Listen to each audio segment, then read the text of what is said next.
मातीत ओलावा जशी झाडाची मुळं पकडून ठेवतो, तसंच शब्दातील गोडवा माणसांची नाती जपून ठेवतो. हॅलो, नमस्कार. कशा आहात तुम्ही सर्वजण? तर नवीन दिवसाची नवीन सुरुवात. तुमचं पुन्हा एकदा माझ्या व्हिडिओमध्ये सर्वांचं मी मनापासून स्वागत करते. तुम्हाला आजचा दिवस छान, मस्त, आनंदाचा आणि आरोग्याचा जावो हीच ईश्वरी चरणी मी प्रार्थना करते. आपलं घर खूप सुंदर दिसण्यासाठी अंगणात आपण आपल्या तर सर्वांना वाटतं की घरामध्ये एक वेगवेगळ्या प्रकारची फुलांची झाडं असावी. काही झाडे घरामध्ये लावले जातात, तर काही झाडे बाहेर झाडे लावले जातात. तर ही झाडे लावल्यामुळे घरातील ऊर्जा आणि सकारात्मक प्रवेश करत असते आणि सर्व काही शुभ घडत असते. तर तुम्हाला थंबनेल बघून समजलंच असेल की आजचा विषय म्हणजे आपल्या झाडांविषयी आहे आणि आपली जी तुळस आहे ती तुळस त्याच्यामुळे आपल्या घरामध्ये खूप खूप छान अशी पॉझिटिव्हिटी येते. तर आता तुम्ही बघू शकतात की ते म्हणजे तुळस लावतोय आम्ही आणि ते त्या तुळसमधली माती खुरपून काढली आणि त्याच्यामध्ये आता ती नवीन छान अशी तुळस लावतोय आम्ही. तुळशी ही शक्यतो मातीच्या भांड्यामध्येच लावा आणि कुंडीमध्ये लावा, ते जेणेकरून त्याची हवा बाहेर पास झाली पाहिजे. अशा घट्ट मातीतून ऑक्सिजन पोचत नाही, तर त्यामुळे ह्या गोष्टींची काळजी घ्या. आणि कधी पण झाड लावताना माती जी घट्ट नसली पाहिजे, माती जी वरची असते ना ती खुरपून काढा आणि मोकळी माती असली पाहिजे, घट्ट माती नसली पाहिजे. त्यांना झाडांची मुळे त्याच्यामुळे लवकर मरतात. दारात तुळस असणे हे सुख समृद्धीचे लक्षण मानले जाते. दारातील तुळस जेवढी टवटवीत असते तेवढी घरात सकारात्मक ऊर्जा येते. पण जर दारातली तुळस म्हणजे सुकली किंवा चांगली कशी राहील ह्याच्यावर एक उपाय सांगते. म्हणजे जे मंजिरा असतात ना त्या सुकलेल्या असतात, त्या काढून जास्त वाढून द्यायच्या नाहीत आणि त्या काढून त्याच्या चुरा करायच्या आणि त्या पुन्हा मातीमध्ये टाकायच्या. त्याच्यामुळे आपली तुळस अधिक बहरते आणि छान अशी त्याच्या तुळशीची पाने येतात.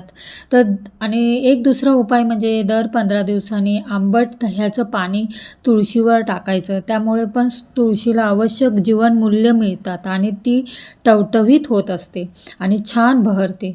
त्यामुळे आंबट दही न टाकून देता तुम्ही तुळशीमध्ये ते पाणी घाला आणि हळदीचं पाणीसुद्धा तुम्ही त्याच्या पानांवर स्प्रे करू शकता. कारण त्या हळदीच्या पानाने जे किडे असतात ना ते मरून जातात आणि त्यांना कीड लागत नाही, त्या पानांना सुकत नाही, टवटवीत होते. तर हा सुद्धा एक उपाय आहे. तर हा तुम्ही उपाय नक्की करा आणि मग बघा की तुमची तुळस कशी बहरते आणि छान ती तुळस वाढ होते तुळशीची. तुळशीला अशी वेगवेगळ्या खतांची, केमिकलची काहीच गरज नसते. तुम्ही नुसतं खत घातलं तरी चालेल, त्यामुळे खूप छान अशी आपली तुळस बहरून येते. आणि तुळशीच्या पानावर असे काळे काळे स्पॉट तयार होतात, तर ते एक प्रकारची कीडच असते. ते तसं असलं ना तर कडुलिंबाचं एक ऑइल मिळतं, ते पानावर स्प्रे केलं तरी त्याची कीड निघून जाते किंवा लागत नाही आणि त्याच्यामुळे सुद्धा आपली तुळस छान बहरेल. तुळस ही आपल्या घरात शक्यतो ईशान्य कोपऱ्यात ठेवा. म्हणजे जिथे देवाचं स्थान असतं, वास असतो. म्हणजे जेव्हा पण तुम्ही बघा आपल्या घरात आजारपण येतं ना तर ते तुळस स्वतःवर घेतं. म्हणजे ती आपोआप सुकू लागते आणि जेव्हा सुकतात ना तुळशीची पाने, तेव्हा समजून जायचं की खरंच आपल्यावरचं विघ्न हे निघून जातं आहे किंवा विघ्न दूर करते तुळस हे. त्याच्यामुळे तर तुम्ही बघितलं आता की त्यांनासुद्धा म्हणजे माझ्या मिस्टरांना खूप आवड आहे, जशी मला पण आवड आहे तशी आम्ही दोघांना. म्हणजे जिथे झाडे दिसेल, फुलं आणि अशी फुलांची झाडं खूप लावायला आवडतात. तर घरामध्ये, अंगणामध्ये किंवा खिडकीमध्ये बघा आम्ही खूप छान छान अशी झाडं लावलेत आणि ते हप्त्याला एकदा तरी त्यांना वेळ मिळेल तेव्हा ते छान असे सगळं व्यवस्थित करतात. पाणी स्प्रे करून मारणार किंवा ते जिथे झाड सुकलेलं वगैरे असेल पानं, तर त्याची व्यवस्थित काढून पुन्हा व्यवस्थित हे सगळं झाडांची निगा राखतात. तर अशी दोघांनासुद्धा आवड आहे आणि आपण जेवढी काळजी घेऊ हळू तेवढीच तितकंच ते चांगलं असतं. आणि हे झाड म्हणजे नुसतंच झाड नाही, तर एक आपल्या घरातला भागच असतो. मला असं वाटतं स्वतःला की तो कुटुंबातला एक आपला हिस्साच आहे. त्याचप्रमाणे आपण त्यांची काळजी घेत असतो आणि घेतली पाहिजे. मी कधी अपसेट असेल किंवा कधी मला वाटलं असेल, थोडा वेळ मी 1 तासभर त्या झाडांजवळ बसते, गप्पा मारते, सर्व काही शेअर करते. झाडं जेवढी आपण घरात अंगणात लावतो तितकीच बाहेरसुद्धा झाडे लावली पाहिजे आणि ही निसर्गरम्य ही झाडे खूप आपल्यासाठी छान असे म्हणजे एक किती छान असं वातावरण निर्माण करतं आणि निसर्ग आपल्याला जितकं भरभरून देतं आणि आपल्याला न मागता प्रत्येक गोष्ट देत असतो. त्याच्यामुळे बाहेरसुद्धा झाडांची काळजी घेतली पाहिजे आणि खरंच त्यांच्यामध्ये जसं आपल्यामध्ये एक एक माणूस सजीव आपण असतो त्याचप्रमाणे झाडंसुद्धा सजीव असतात. म्हणजे त्यांच्यात पण सजीवपणा असतो आणि त्यांनासुद्धा समजतं किंवा रात्रीचं म्हणतात ना की 6च्या नंतर झाडं किंवा कुठलीच झाडाची पानं असं तोडू नये कारण ती झोपलेली असतात. म्हणजे त्यांच्यामध्ये एक सजीवपणा असतो, ते पण सुद्धा आपल्याशी बोलतात. तर बघा मला तर असं नक्कीच वाटतं की ते खरंच म्हणजे म्हणजे एक ते आपल्या घरातला एक हिस्साच असतो आणि भागच असतो आणि त्याच्यामुळे खरंच खूप पॉझिटिव्हिटी असते त्या झाडांमध्ये. तर आता म्हणजे माझ्या मिस्टरांनी बघा सगळे कुंडीतली माती व्यवस्थित सगळ्या कुंड्यांमध्ये फुलांची झाडं आणली होती, ती व्यवस्थित लावली आहे आणि छान अशी सगळ्या एक कुंडीमधली माती काढून अशा दुसऱ्या कुंडीमध्ये घालून व्यवस्थित म्हणजे त्यांना खत वगैरे सगळी म्हणजे छान अशी काळजी घेतात. म्हणजे आणि झाडांना बेसिक खत म्हणजे शेणखत असतं, ते खूप उत्तम आहे आणि आपल्या झाडांची वाढ छान राहण्यासाठी गांडूळ खतसुद्धा मिळतं. जे नर्सरी आपली जवळपास असते तिथे आरामशीर ते खत मिळतं. म्हणजे आपण जेवढं खत वगैरे टाकू ते त्याच्यामुळे खूप छान अशी आपली झाडांची वाढ होते आणि हिरवीगार अशी पानंसुद्धा होतात आणि त्याच्यात म्हणजे पाणी कसं जेव्हा माती सुकते ना तेव्हा पाणी टाकायचं आणि जेव्हा माती ओलसर असेल ना तर ते कमी पाणी लागतं, तेव्हा कमी पाणी टाकत जावं. म्हणजे झाडाला जास्त पोषक तत्वांची गरज असते. आपण झाडाला योग्य ती खते दिली ना तर ते नवीन पालवी फुटते आणि त्यांच्या या फांद्या तयार होतात, फांद्या सुदृढ होतात आणि झाडांची चांगली वाढ होण्यासाठी नायट्रोजनयुक्त कोणतेही खत त्यांना द्यायचे असते. तर हे तुम्ही बघू शकता, हे खत जे आणलं होतं ते सगळ्या कुंडीमध्ये त्यांनी टाकलं आहे आणि सगळा म्हणजे प्रत्येक कुंडीमध्ये टाकलं आहे आणि छान असं सदाफुलीचं झाड आहे हे सुद्धा. तर त्या सदाफुली झाड पण आपले चांगलंच असतं, म्हणजे डेली त्याला फुले येत असतात म्हणून त्याला सदाफुली म्हणतात. तर तीसुद्धा मी लावले आहेत आणि हे असं खत आम्ही आणूनच ठेवलं आहे. ते खत प्रत्येक ह्याच्यात टाकलं ना तर आपल्या झाडाची छान अशी वाढ होईल आणि टवटवीतपणा येईल, फ्रेश राहतील आपली झाडं.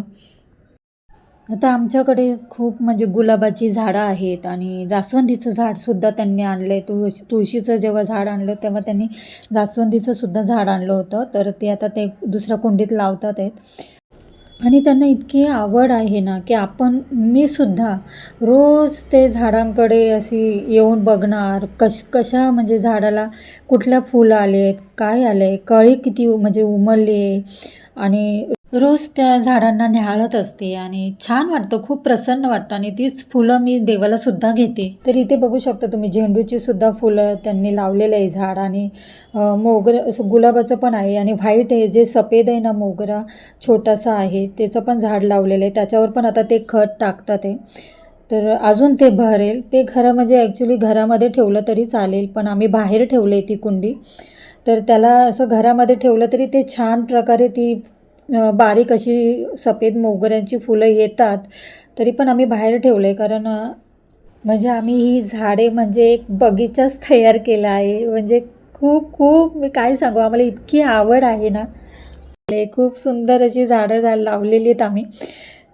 तर हे बघा असं पिवळसर गुलाब आहे, लाल गुलाबसुद्धा आणलेलं आहे त्यांनी, पण पिवळसर गुलाबाचं फूल किती छान आहे आणि आपल्या देवीला लाल गुलाबाचं फूल असं लागतंच. त्याचप्रमाणे इथे मनी प्लॅन तुम्ही बघू शकता. मनी प्लॅन जसं आपण घरामध्ये आतमध्ये सुद्धा लावू शकतो तसंच बाहेरसुद्धा लावू शकतो आणि ते एक शोचं झाड आहे. तर बघू शकता आपण जसं झाडावर असं प्रेम करू ना तितकंच आपल्यालासुद्धा ते झाड देत असतं आणि आपल्याशी बोलत असतं मी म्हटल्याप्रमाणे. तर खरंच ती झाडं संध्याकाळची अशी तोडू नयेत आणि झाडावर प्रेम करा, छान त्यांची काळजी घ्या. रोज त्याला स्प्रे पानांवर अशी झाडांवर स्प्रे मारत जावा. पाण्याचा फवारा असा मारतो ना आपण, तर ते स्प्रे केल्यामुळे खूप छान अशी आपली पाने एक एक सुद्धा अशी टवटवीत दिसू लागतात. तर खूप सुंदर अशी दिसतात ते बघा. आणि प्रत्येक पानावर मी रोज स्प्रे करत असते पाण्यामुळे खूप छान अशी झाडं आपली टवटवीत दिसू लागतात आणि खूप सुंदर असं आपल्यावर एक पॉझिटिव्हिटी निर्माण होते आणि त्यांच्याकडं बघूनसुद्धा आपलं मन खूप प्रसन्न होतं. तर बघू शकता आता आम्ही खूप सुंदर अशी झाडं लावलेत आणि तुळशीचं एक झाड आणलं, पण त्यांनी खूप सारी फुलांची झाडंसुद्धा आणली, छान प्रकारे लावली. तर मी आतून पाणी देत होते आणि ते सगळं अंगण त्यांनी स्वच्छ धुवून काढलं. तर खरं सांगायचं म्हणजे ॲक्च्युली तुळशीचं सध्या लग्न चालू आहेत आणि तुमच्या घरात तुळस हे नक्की लावा, एखादं रोप नक्की लावा आणि सकाळ संध्याकाळ दिवा लावा आणि त्यांची पूजा करा. तर खरंच खूप सकारात्मक ऊर्जा निर्माण होते घरात, मन प्रसन्न होईल. तर अशी वेगवेगळी त्यांनी झाडं आणली, आम्ही झाडं लावली. तर अशा प्रकारे सगळं काही मी तुमच्याबरोबर लावता लावता शेअर केलं. तर तुम्हाला कसा वाटला हा व्हिडिओ मला नक्की कमेंट्समध्ये सांगा. तर चला व्हिडिओचा मी इथेच एंड करते. व्हिडिओ आवडला असेल तर नेहमीप्रमाणे लाईक, शेअर, सबस्क्राईब करा. चॅनलवर नवीन असाल तर सबस्क्राईब करायला विसरू नका. तर पुन्हा भेटूया अशाच नवनवीन व्हिडिओमध्ये. तोपर्यंत खुश राहा, आनंदी राहा, काळजी घ्या. बाय.